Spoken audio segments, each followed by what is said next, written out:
저는 참 사극을 좋아하는데요. 허준이나 태조왕건, 대장금, 이상 같은 드라마는 정말 수십 번 봤을 정도이죠. 다만 드라마끼리 좀 달랐던 점은 왕실 여인들이 허준과 대장금에서는 엄청 큰 가채를 쓰고 나왔고 이산에서는 가채를 쓰고 나오지 않았던 것인데요. 볼 때는 별 생각 없었지만 지금 생각하면 왜 그랬는지 알 것 같네요.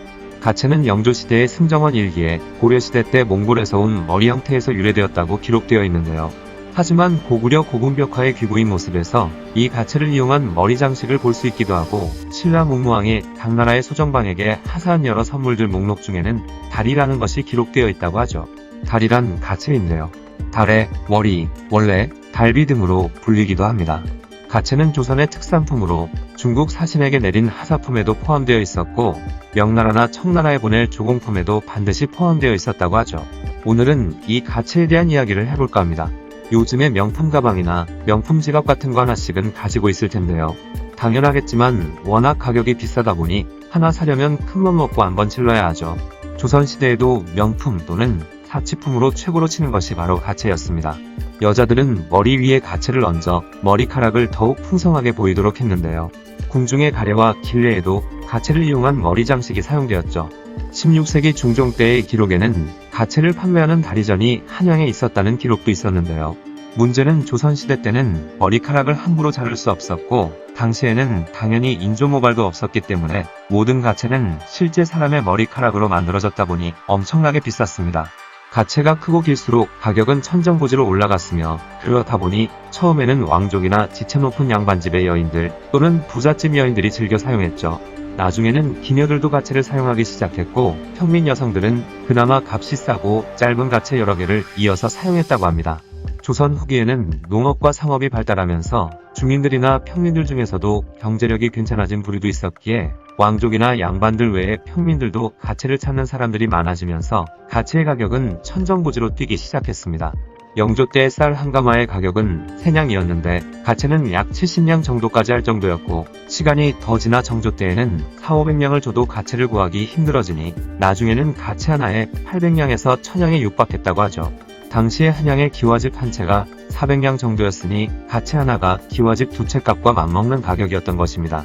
오죽하면 여선덕이라는 인물은 정조에게 가채의 가격이 100냥을 넘는 것도 지나치다 하여 사치스럽다 하였는데 지금은 4,500냥도 부족하여 1000냥까지 이르렀다라는 상소문을 올리기까지 했다고 하죠. 그렇다 보니 가채를 하나 사기 위해 논밭을 팔고 가산을 탕진하는 경우도 있었다고 합니다.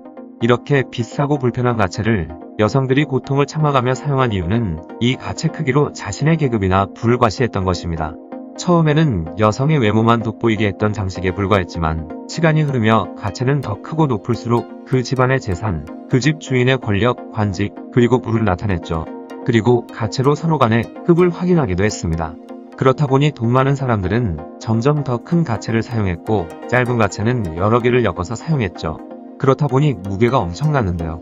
워낙 값비싼 물건이다 보니 가채는 양반 가문끼리 결혼식을 할 때도 혼수품으로 주거나 받거나 하기도 했는데 당시엔 10대에 결혼을 했었다 보니 어린 신부가 이 가채의 무게를 견디지 못하고 기절하는 일도 있었고 13세의 어린 새색시가 방에 혼자 있다가 갑자기 시아버지가 방에 들어왔는데 깜짝 놀라며 일어서다 가채의 무게를 지탱하지 못해 목이 부러져 사망한 일도 있었다고 합니다. 또한 영조 때 기록에 의하면 궁녀들 또한 가채 때문에 목이 꺾여 사망하는 경우도 많았다고 하며 항상 가채를 사용하던 왕실의 여인들이나 지체 높은 대가집 여인들은 항상 목과 어깨 통증에 시달렸다고 합니다. 당시 조선 사회는 검소함과 절제를 강조하던 성리학이 지배하는 시대였는데요. 여인들 사이에서는 사치품이던 가채가 유행했다는 것이 독특한 점이죠. 당시 양반들은 오직 금전적 이익만 추구하는 상인들을 업신여기며 천시했습니다. 심지어 그들은 돈을 만지는 것조차도 불결한 척하기도 했지만 여성들이 그 비싼 가채를 사용해 자신의 신분과 사회적 지위, 권력, 경제력 등을 과시하던 것을 검소함과 절제를 부르짖던 남자들은 아무 말 안하고 묵인했다는 것이 아이러니한 점이죠. 남자들은 아닌 척하면서 자신의 부와 급을 사람들에게 자랑하는 것에 동조했다고 할 수 있습니다. 아무튼 조선 중기 이후부터 너무나도 비싼 가채 가격에도 불구하고 엄청나게 유행을 하자 이는 사회 문제로까지 대두되기 시작했죠. 그러자 영조는 사치 금지령을 발표하며 가채를 사용하는 걸 금지시켰고 그 대신 족두리를 사용하도록 했지만 오히려 가채 가격만 더 올려버리는 결과로 이어졌으며 심지어 족두리의 장식을 값비싼 보석들로 하면서 가채의 사치스러운 성격을 족두리가 그대로 이어받은 것이었습니다. 오랜 시간 동안 자신의 권위를 알려주던 가채를 하루아침에 족두리로 대신하기는 어려웠고 그만큼 사람들의 인식을 바꾸는 것 또한 쉽지 않았죠. 결국 영조는 7년 만에 가채를 금지하던 명을 거두었습니다. 어쨌든 영조가 가채를 금지시키기는 했던 덕인지 TV에서 사극을 보면 영조 이전대에는 가채가 크고 화려한 반면 영조 이후의 배경인 사극은 족두리나 쪽머리를 사용한 것을 볼 수 있죠. 이후 정조 때에도 계속해서 가채 사용을 금지시키자 몰래 가채를 한 여자가 있기도 했고 가채를 사용하지 않고 자신의 머리카락만으로 위로 올려 가채처럼 하기도 했지만 시간이 흘러 19세기 순조 때에 이르자 쪽머리가 정착하면서 가채는 사라지게 되었죠. 다만 기생들은 계속해서 가채를 사용했고 왕실의 행사나 가례가 있을 때도 가채를 사용했습니다. 그런데 가채가 완전히 없어지지는 않았는데요. 일제강점기 때도 시골에서 행사가 있을 때는 노인들이 가채를 이용해 치장하기도 했다고 하죠.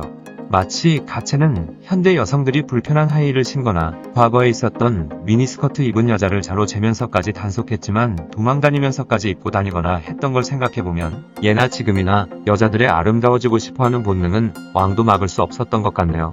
상상하기 힘들 정도로 비싼 가격의 사치품이었던 가채에 대한 이야기였습니다.